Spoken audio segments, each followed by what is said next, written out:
You're listening to Later with Mo Kelly on demand from KFI AM 640. Later.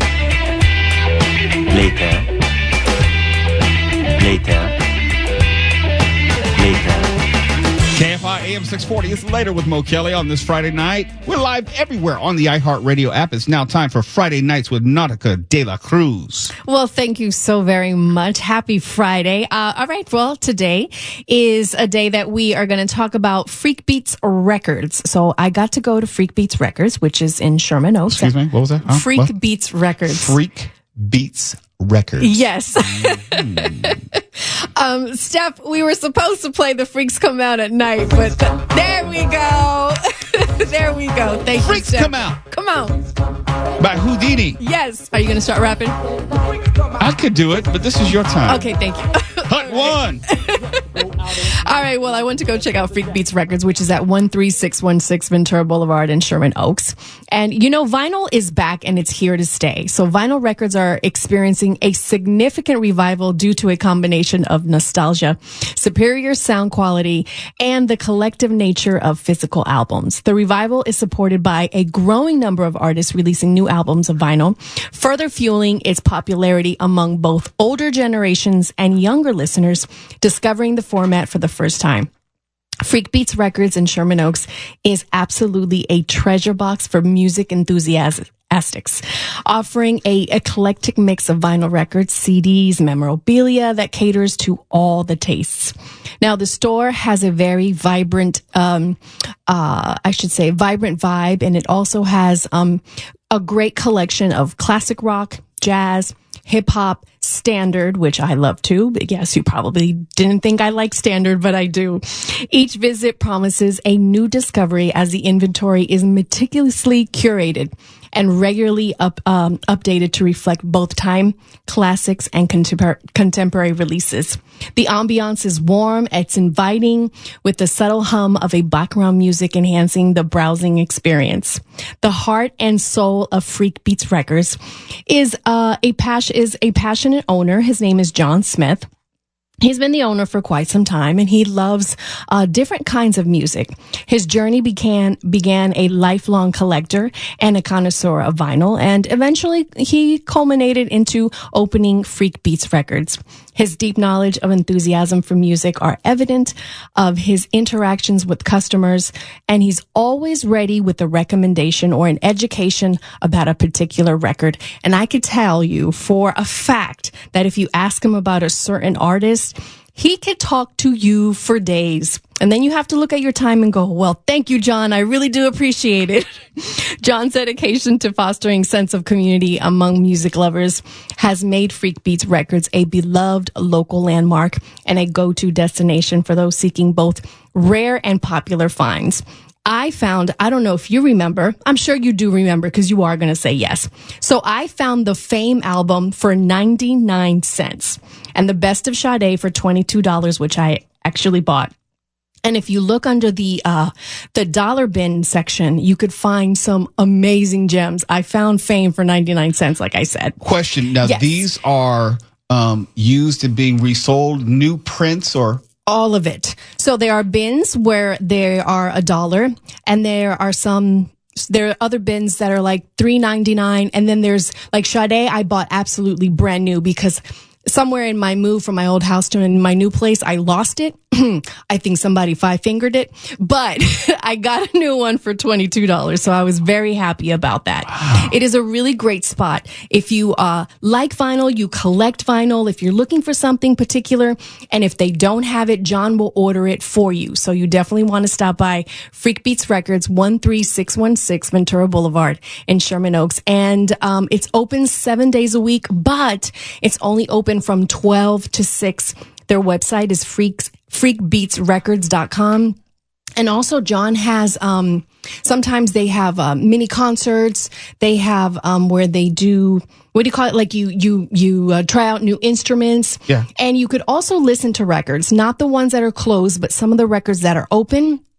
He has probably about 3-4 record players that you could actually put the record on with headphones, listen. There was a guy there that had no shoes on and he was just vibing, and I don't know what he was listening to, ABBA or who knows what, but he was just having the time of his life. I was thinking, like, I don't even know. I guess you could get them on Amazon or eBay. Where would I even go for a needle for a turntable? Okay, so let me school you on that. I go to Amazon. Oh, excuse me. Yes, I go to Amazon or I go to Guitar Center, but you have to know the actual model of your, record player.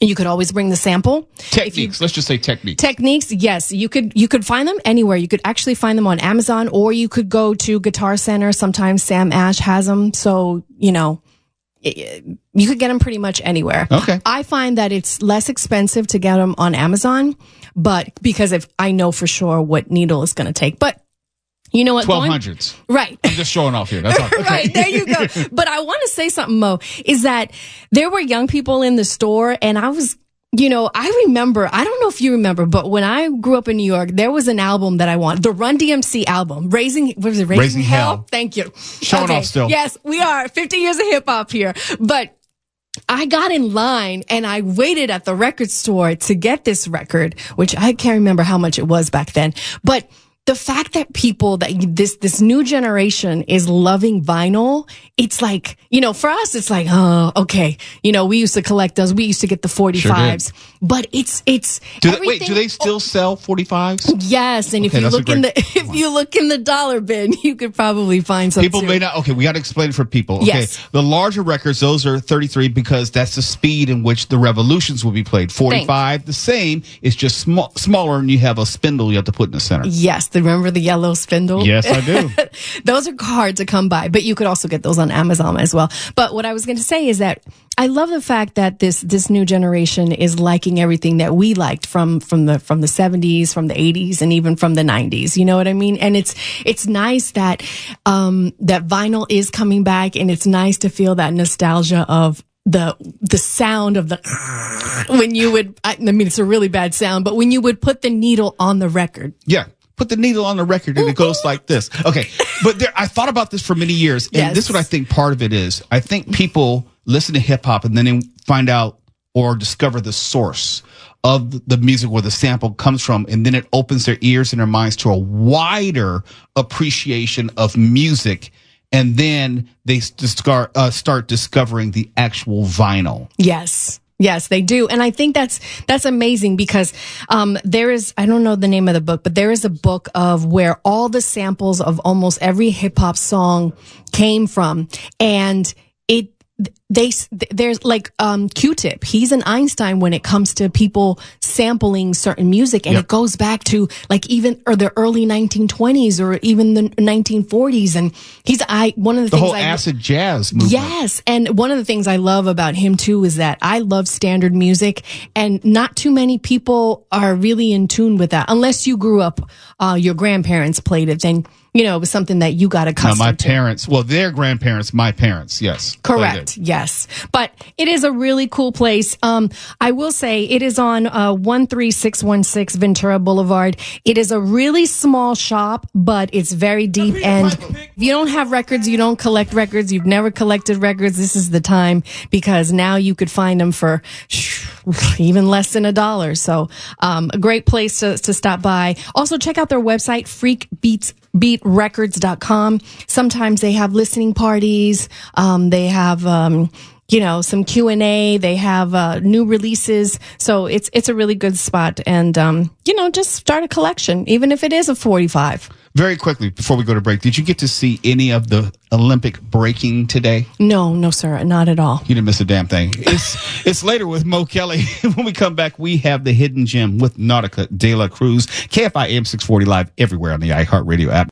You're listening to Later with Mo Kelly on demand from KFI AM 640. Now it's time for the Hidden Gem with Nautica De La Cruz. Thank you so very much, Mo. So today's hidden gem is Mae Thompson. Mae Thompson is a devoted mother of 3, with her youngest daughter, Bella, being a special needs child. Life has brought her a fair of challenges, but Mae's unwavering love determination never wavered. She and her husband made the decision early on that Bella would be raised with as much normalcy as possible. While Bella attended special education classes, the idea of placing her in an institution was never an option. With May's support, Bella completed her schooling and pursued further education in office management. Today, she works as a dental office, assisting in the front office 3 days a week. May's dedication extended beyond the academic realm. She taught Bella essential social skills, how to sew, use a computer, and even conduct research at a library. May found immense joy in helping not just Bella, but her best friend Kendall, who was also special needs. This sparked a realization. Her love for teaching and nurturing could be a gift to other children with Down syndrome. Inspired by this epiphany, May began volunteering through her daughter's school community at valleyvillage.org, a place where her passion for helping others found a meaningful outlet. Now, May is committed to making a difference in the lives of children with special needs, using her experience and heart to guide them towards a brighter future. Valleyvillage.org is a foundation dedicated to supporting individuals with developmental disabilities, offering them a range of services and programs that enhance their quality of life. Established in 1971, Valley Village has grown into a community of care, providing residential homes, day programs, and personalized support services for adults with special needs. The foundation focuses on creating a nurturing and inclusive environment where individuals can thrive, learn new skills, and participate in meaningful activities that promote independence and personal growth. One of the key services valleyvillage.org provides is residential care, where individuals live in comfortable, supportive homes tailored to their unique needs. In addition, they offer day programs that include activities like art, music, and community outings, helping participants engage with the world around them.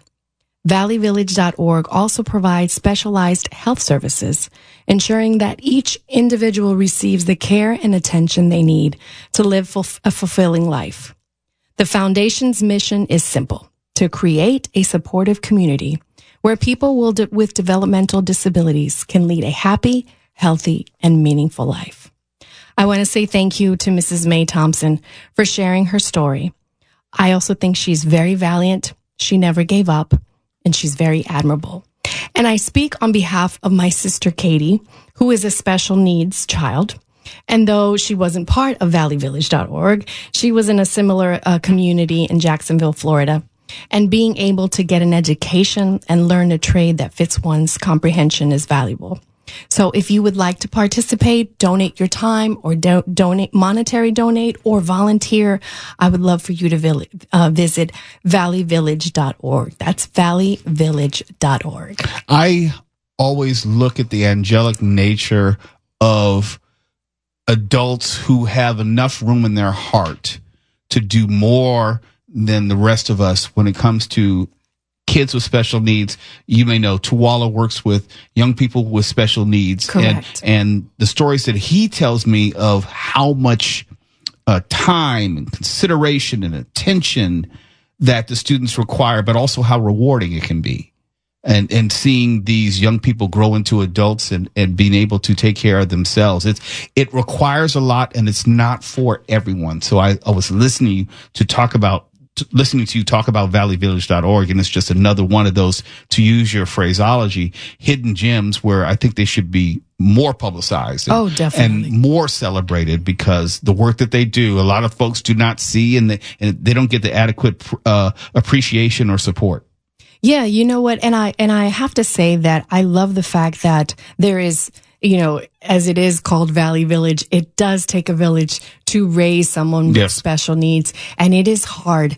And what I do have to say about May is, Mrs. Thompson, I should call her in respect, is that, when her child was born, but they told Bella, oh, you should put her in an institution. You know, she's going to change the dynamic of your family. It's going to be very difficult. They wanted to find an easy way out for the mom, but it's not what she wanted. She wanted to raise her child. And since she had two other siblings, the thing, because I speak on experience, the thing about, when you have Down syndrome is that they'll grow up together, but then they reach a certain age where they can't process new information. You know what I mean? They can process new information. It just takes them a minute. You know what I mean? And like for my sister's 38 years of age. And so, everything that was hot up until when she was like 15 or 16 is stuff that she kind of remembers. You know what I mean? But I also love the fact that they teach them how to be independent and, you know, how to pick out your own clothes, how to make something simple to eat and be independently and not feel like there's always someone hovering over them. And I know, a lot of these, I should say, young adults, they like the fact that they have a little bit of freedom and that they can live on their own, even though they live on a compound. Right. And there's, someone always, watching, I should say, looking over them. It gives them a sense of they are their own person. Well, always love to hear those stories. So valleyvillage.org for more information.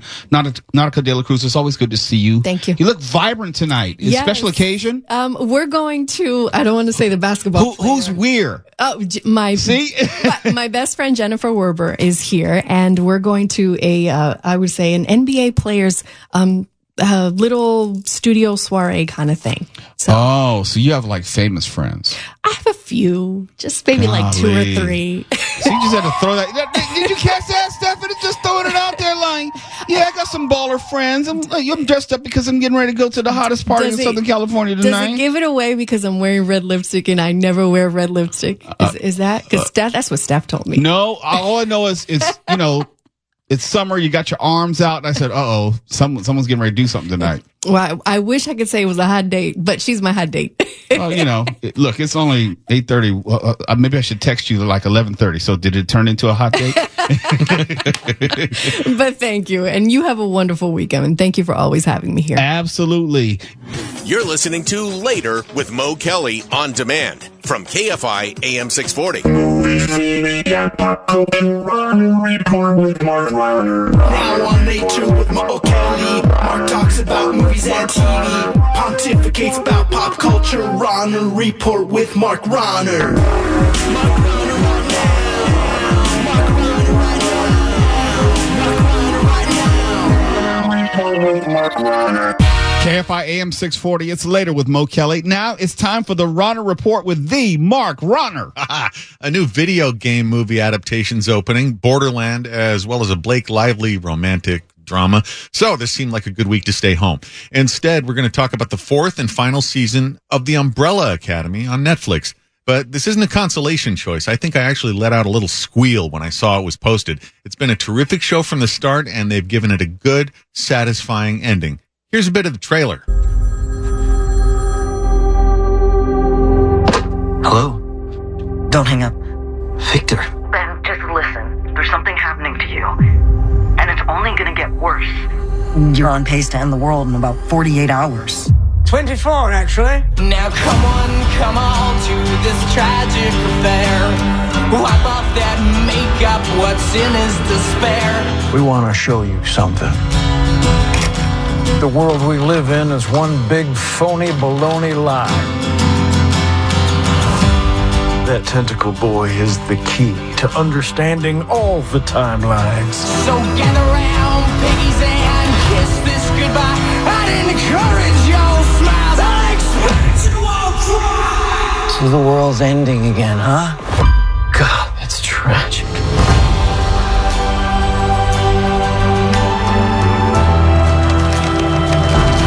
We need to fix this. Yeah, they got to fix it all right. It'd be easy to sleep on Umbrella Academy amid all the Marvel and DC stuff. It's from a smaller publisher, Dark Horse, where Hellboy also came from. And I'll say up front, I wasn't a devotee of the comic right out of the gate, but This is a show for people who have maybe a little superhero fatigue as well as some multiverse fatigue. Even if you're sick to death of both of those things, this is really fun. Let's be straight here. The multiverse stuff in the Marvel and DC movies, that's just a delivery device for fan service so you can see all the characters and versions of them and team-ups and fights that your inner 10-year-old always wanted to see. They did it in Deadpool and Wolverine, but they also made fun of it, as they should. But in Umbrella Academy, the multiple timelines are in service to the overall story, and it's never tedious. It's never forced. Here's the premise. Hang on. Here's also some technical difficulties. Umbrella Academy is a dysfunctional family of adopted young people with assorted abilities who were a super team in school uniforms, and it looks really cool, under their mad scientist father. Initially, they had to reunite to solve his murder and find out the below the surface of the iceberg weird, insidious stuff about him and stop an apocalypse. So much happens to him over the first 3 seasons that just listing it all here would take more time than we have. It also includes landing in 1963 around the time of Kennedy's assassination. Here's the main group. Vanya, who became Victor in season 3. That's Elliot, formerly Ellen Page, and he has some awesome power to use sound waves as force blasts now. Luther is a half-man, half-gorilla. Diego is a vigilante with some kind of telekinetic boost that makes him like the best shot, knife thrower, and aimer of things alive. Kind of like a souped-up version of Marvel's Bullseye villain. Allison has the power of mind control, can get people to kill themselves or other people, whatever. Klaus is a flamboyant junkie who can talk to the dead and can't die himself. And saving the best for last, 5. That's a boy who can jump through space and time with some occasional glitches. He's impatient, put upon, sarcastic, an old man in a boy's body, and it is a total mystery why I'm drawn to that character. The actor is Aidan Gallagher, and he's terrific. I predict big things for this dude. All the characters lost their powers and went their separate ways at the end of last season, and catching up with him in the first episode of this one is a great pleasure that I will not spoil, except to say that the sight of 5 with a mustache completely busted me up, and Luther the Gorilla Man, I'm just going to say these are all gifted comic actors as well. I mentioned the multiverse, multiple timeline stuff, and in this season, Megan Mullally and Nick Offerman, who you heard in the trailer, play an oddball conspiracy theorist couple who've been obsessively tracking down evidence of these other timelines and events in them, and their cult is trying to bring about a huge catastrophe called the Cleanse. In general, I think we can agree you don't want fanatics who are obsessed with a cleanse to be successful, whatever that might be. Lots of nice little touches in the show. In one episode, I don't know if you saw this, Mo, one of the superpowered people gags when she looks down at a bad guy she's taken out, or the two halves of him. You could almost think of Umbrella Academy as like a distant cousin to DC's The Doom Patrol, which ran on HBO and was bizarrely not talked about or I think even watched much. Both shows are really odd. They're funny. They're well crafted, lots of stylistic flourishes, and terrific actors who may not be household names for the most part, but maybe they should be or will be. I'm rooting for you, 5. This 4th season is only 6 episodes where there have been, I think, 10 in the past. I'm grateful we got them, but wish there were more. It also goes off in a direction I wouldn't have considered, and I think I respect it even more for that. The ending comes full circle with the team's origin, and it makes a kind of karmic sense. That's all I'm going to say about that. Among other things, without spoiling it, we see for the first time a tender side of 5, and it's a little heartbreaking. What I'm saying is 5 gets laid. Elliot Page gets top billing, but it's an ensemble, and I think he actually gets less screen time than the other characters. And this is pretty much the perfect venue for a character to change genders in the middle of a show's run, because the actor did, and it's perfectly seamless in the universe the way they've set it up. I mean, if one of like Charlie's Angels had flipped from female to male to become, say, the pole vaulter who knocked the bar over with his appendage, that series might have ended a bit sooner, and I certainly would have felt confused about one of the posters on my wall. But in Umbrella Academy, it fits right in. Umbrella Academy is nearly as much of a comedy as it is a superhero show, really well-made offbeat superhero show. And obviously, I think the mix works when, say, that awful Flash movie did not, because there's a difference between incorporating humor and just turning something into a joke. Umbrella Academy is so entertaining that I'll say this right now. I envy the people who have never seen it and can now chain watch all 4 seasons in a row without waiting. Mo, you're going to have a fun weekend ahead. Well, let me just say this, and I want to echo that point. Umbrella Academy is serialized, it's sequential. You got to see it from the first season, first episode, to know the progression and understand the progression of the stories, the character arcs, all that. So if you want to spend a weekend with this, highly recommend, but start at the first episode of the first season. That's the first point.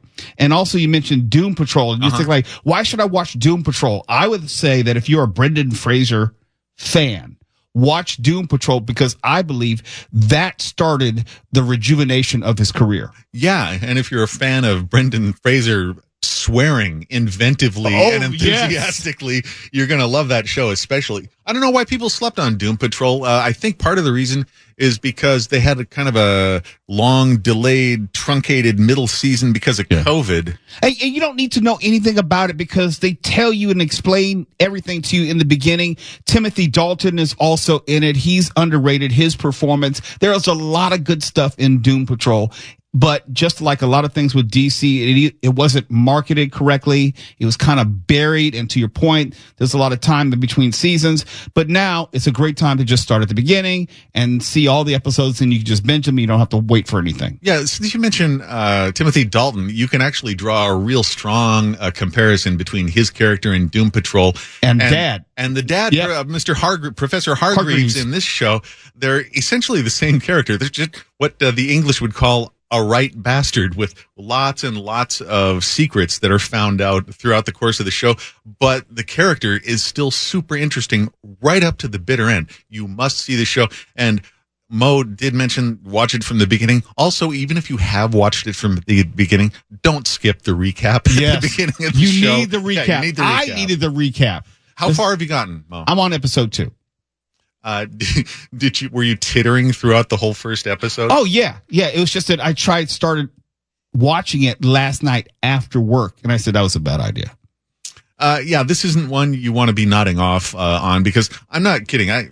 You guys have made fun of me like being like Life Serial Mikey, and also my references to Life Serial Mikey that I don't like anything. But I can't think of a single thing to criticize about this show. It's just a ton of fun, and it's very well thought out, and everything about it just works for me. Well, I will be checking out the remaining episodes of the final season tonight when I get home.